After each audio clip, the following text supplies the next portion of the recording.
الصدقة الجارية كالعقار المدر، يعطيك حسنات كثيرة ودائمة في نفس الوقت، وأبوابه كثيرة، ولكن الذكاء هو أن تقتنص فرصة فيها حسنة جارية. يعني إذا وجدت صدقة يمكنك أن تجعلها دائمة، فهذه فرصة لا تفوتها. وقد قال النبي صلى الله عليه وعلى آله وسلم: إذا مات ابن آدم انقطع عمله إلا من ثلاث: صدقة جارية، أو علم ينتفع به، أو ولد صالح يدعو له. يقول أهل العلم: أفضل هذه الثلاثة هي علم ينتفع به، وهو العلم الشرعي، كأن يكون الإنسان عالما من علماء المسلمين، ففتاواه ودروسه ومحاضراته وخطبه وكتبه تكون كلها أجر مستمر له. وحتى لو كان عليه ذنوب فإن استمرار هذا العلم بنفع الناس بعد وفاته يكون مكفرا له عن سيئاته، ويصل ثوابه إليه في قبره ويبرد عليه.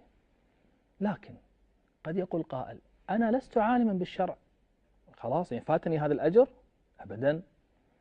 الحمد لله أننا في عصر يمكننا أن ننقل العلم وننشره بكبسة زر، فالأشرطة والهواتف والإنترنت ووسائل التواصل الاجتماعي أصبحت تنقل المحاضرات والدروس إلى ملايين وبثواني معدودة، فكأنها شيوخ متنقلة، فلماذا لا تشارك فيها؟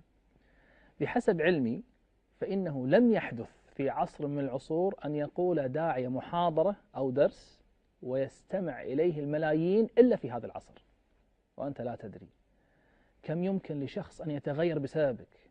فحاول أن تبدع في نشر الخير، واجعل لك في كل جهاز علما ينتفع به تقوم أنت بنشره: رسائل الهاتف، الحاسب الآلي، البريد الإلكتروني، وسائل التواصل الاجتماعي، بكل شيء فيه إرسال تقوم بنشر هذا الخير. وبحسب توفيق الله تعالى تؤسس لك علما ينتفع به، ولكن بشرط أن تتأكد قبل أن ترسل.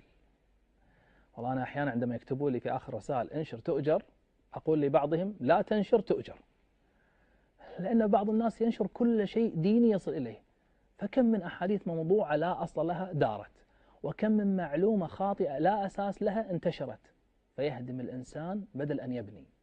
وقد يقول قائل: كيف أعرف هل هذا الحديث صحيح أم لا؟ وهل هذه المعلومة صحيحة أم لا؟ أنا لست عالما. الجواب: إذن انقل عن العلماء.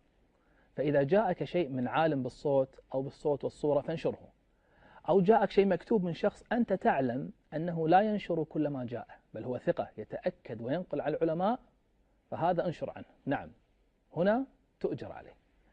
وإلا فلا تنشر كلاما لا تعلم سنده، لأن الله تعالى قال: فاسألوا أهل الذكر إن كنتم لا تعلمون.